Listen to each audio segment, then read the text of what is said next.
What if you could structure your assets to protect your family, control how your wealth is used, and plan for future generations without giving up your hard-won independence?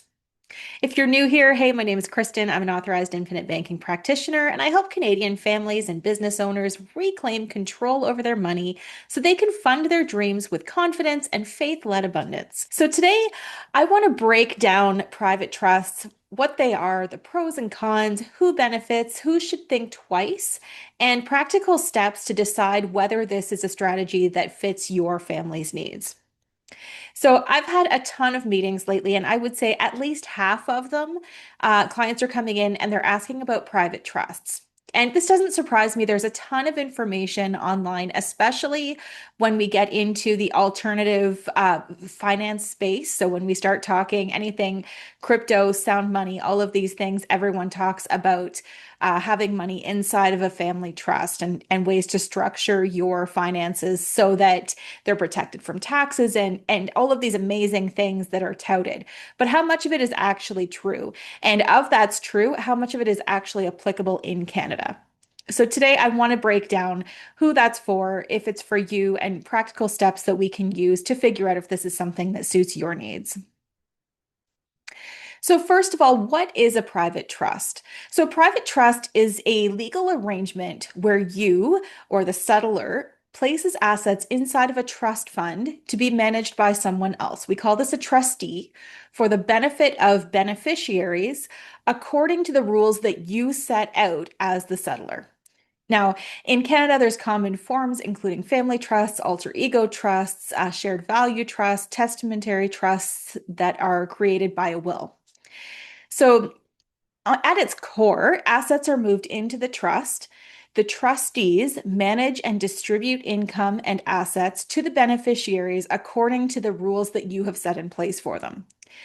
So, it sounds wonderful until you realize that the tax advantages that we have in Canada are not the same as what is available in the US.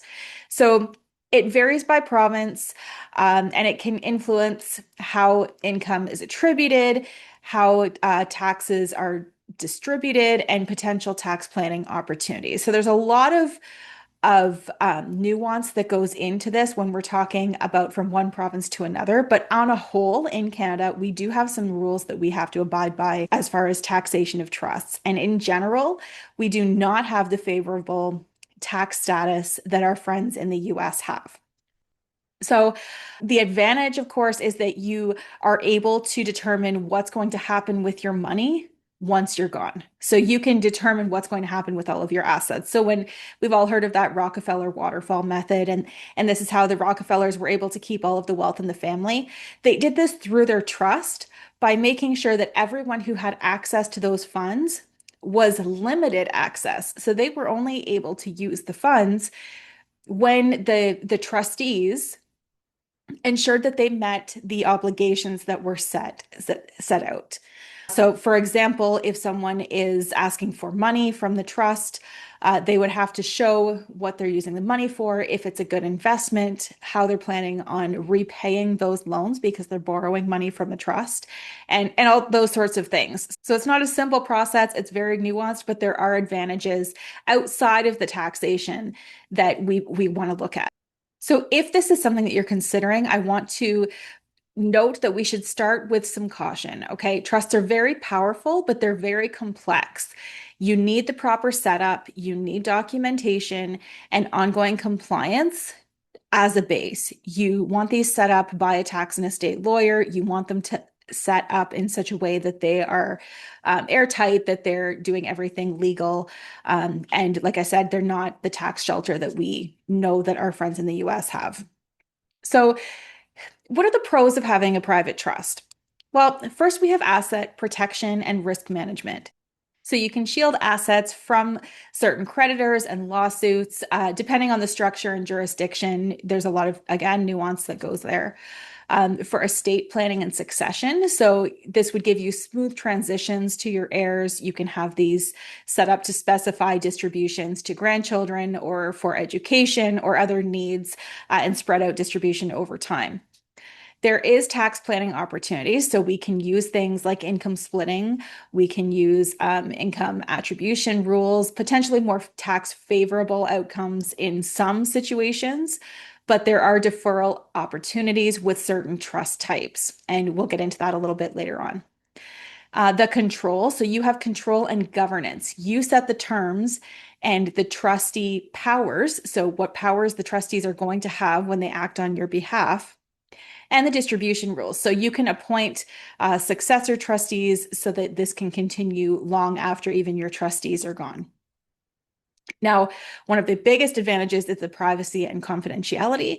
They provide a level of privacy for your assets and your distributions that is not available in the public realm. So, when, for example, your will, when it goes to probate, would be made public. When your assets are held inside of a trust, no one can see what assets are being held by this trust. Last pro is family mission alignment. So, you can really determine what's going to happen with this money after you're gone. So, gifting, charitable goals, how you're going to fund family values and incentives, while preserving capital. So, maybe you have a property that you want to keep in the family, and there's rules that you can set out to how this is going to happen. Now, of course, with the pros, there's always cons. So, some of the cons, number one, they're costly and complex. So, it is costly to set up. There's legal review. You have ongoing administration. So, beyond that initial setup, there's still ongoing maintenance costs that are associated with this. And you have to have tax filings every year. Number two kind of feeds in with that. So, administrative burden. So, you're going to have trustees that have to maintain the records. They have to file the returns. They have to manage distributions. Again, when we're talking about something like the Rockefellers, they have an entire family office that handles all of these things day to day. When we're talking about just your regular family, this may or may not be something that you want and or need.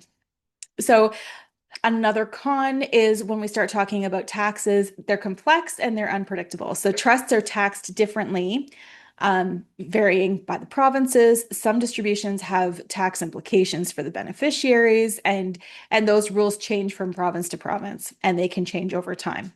Uh, Another con is you're losing the flexibility depending on how you set that up. So, if the rules that you set up are very, very rigid, your family now loses the ability to, for example, if you have a certain amount in your trust fund that is dedicated to go towards a child's future. If you're too rigid and specify they must go to specific schools or they can only use this for university, and it's not specified that maybe something like an apprenticeship or a college or starting a business would be included in that, then that's flexibility that you could potentially lose without realizing, just because you've built your structure with such rigid rules. Once it's established with those strict rules, then changing the terms later on can be costly or difficult. So it's just something to be aware of. Con number 5, it's not great for all risk types. So it doesn't protect against all creditor claims or market risks. It's just a tool that can be used to minimize some of this. And then con number 6 is regulatory and compliance risks. So Canada has constantly evolving trust and tax regimes. And if you are not staying on top of those rules, then mistakes can be very costly to you. So, who would be a good fit for having something like a family trust set up? Well, ideally, you want to be someone with a sizable estate or a really high net worth with long-term wealth transfer goals. So, you want to have more money than you're going to spend in your lifetime, in other words.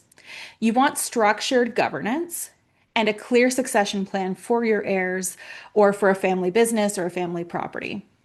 If you're looking for potential tax planning opportunities within a framework of family protection and legacy, you value privacy and controlled distributions aligned with your values and missions.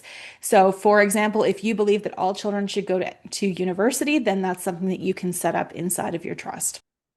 And you're someone who is prepared to invest in professional guidance. So you're willing to pay for the legal, the tax, the fiduciaries that are responsible to implement and maintain this trust structure after you're gone. So examples of someone who this might be good for are family-owned businesses that are planning who's going to take it over. So maybe farmers, you have a lot of farmland and your kids are involved in the farming and you want to maintain the succession of that farmland over time. It might be a good fit for you. Someone who's really high net worth and you're looking for structured planning so that you can pass those assets on intergenerationally and they're not going to be wasted the minute that you're gone. And also families just wanting to fund multi-generational education, perhaps philanthropy or liquidating estates. You just want to have that control over the assets that you are leaving. So who would it not be a great fit for? Well, this comes up a lot more often. This is someone who maybe has a small estate or really straightforward short-term financial goals. You don't have a lot of long-term planning. So if you're someone who you're not worried about retirement, you know you have enough cash to cover that, but not a lot else, is probably not a great fit for you.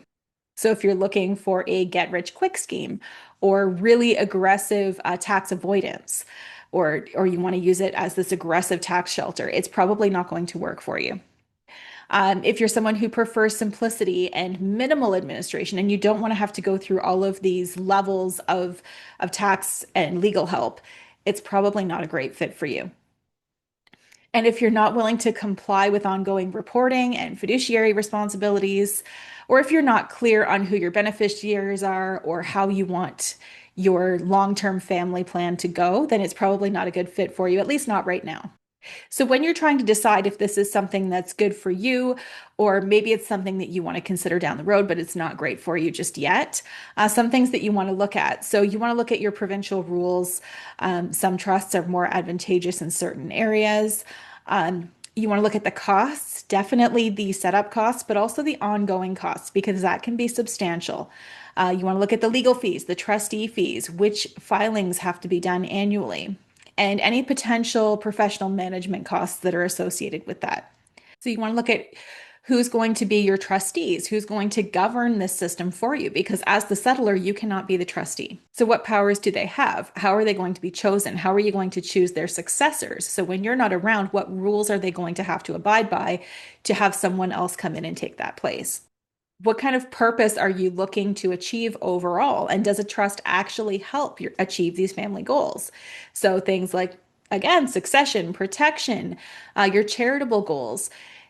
Is it going to work inside of a trust better than the alternatives? So better than having, say, a certain family member manage something or doing it yourself.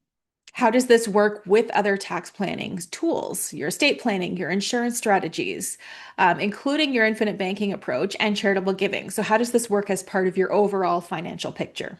So let's look at a couple examples of where this may be a good scenario.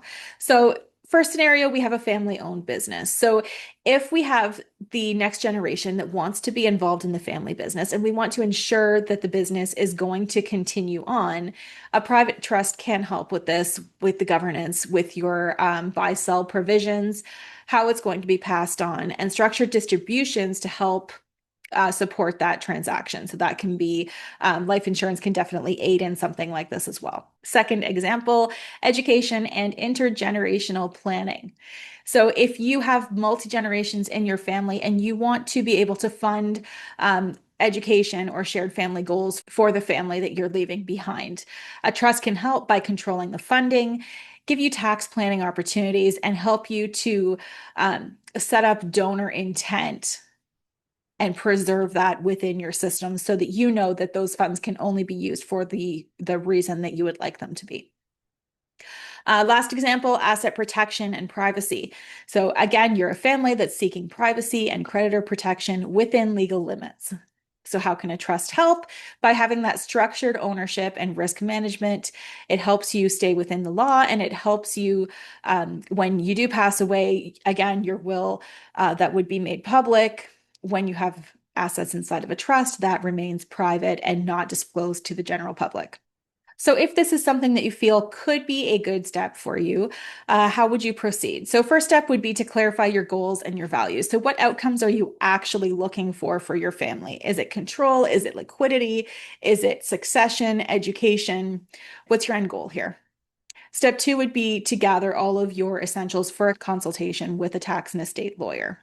So, you want a list of your current assets, your ownership structures. So, if you own a lot of businesses, you want to make sure that you have all of those corporate structures detailed out, your wills, your insurance, and any existing trusts that are already set up. Then you want to consult with a Canadian tax estate planning professional. We're going to seek an estate lawyer to help set up this private trust, and they're going to just discuss with you how it works with the goals that you are looking to achieve and if it's a good fit for you. They're going to run a scenario model and get a basic cost benefit and tax implication projections. They should be able to give you all of the details about the costs, what it's going to look like going forward, what is going to be involved from your end, and what the costs are going to look like. So you want not just the monetary costs, but you want to account for your time costs as well. And then finally, once you have all of this put together, then you can decide if this is a plan that works for you. And if it's something that you're ready to go ahead with now, maybe it's something that you want to wait for in the future. Or maybe you realize once you've looked at all of this, that this really isn't something that gives you the freedom and the flexibility that you thought it would look like. So, just to recap, private trust can be super powerful for control, for succession, and for tax planning. But they do come at a cost and they're complex and there's ongoing compliance that you have to abide by. They're a great fit for families with long-term planning and a clear governance, but they're not for everyone. Now, I can't help you set up private trusts. I have dealt with many clients that have trusts set up. We often, it might surprise you, but we don't often set up insurance inside of those trusts purely for that control reason. So, we have funds that are available in the trust, but we don't necessarily keep the insurance inside of the trusts because we want the freedom to be able to use the insurance proceeds as we see fit. So trusts are not a one size fits all. You want to make sure that they align with your goals and with the level of control and the level of cost that you're willing to put into them. If you're not sure if setting up a trust or insurance or anything in between is a good fit for you, I encourage you to check out my free training.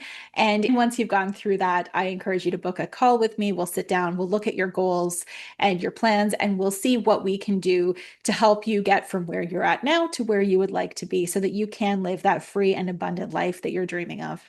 Until next time, live free.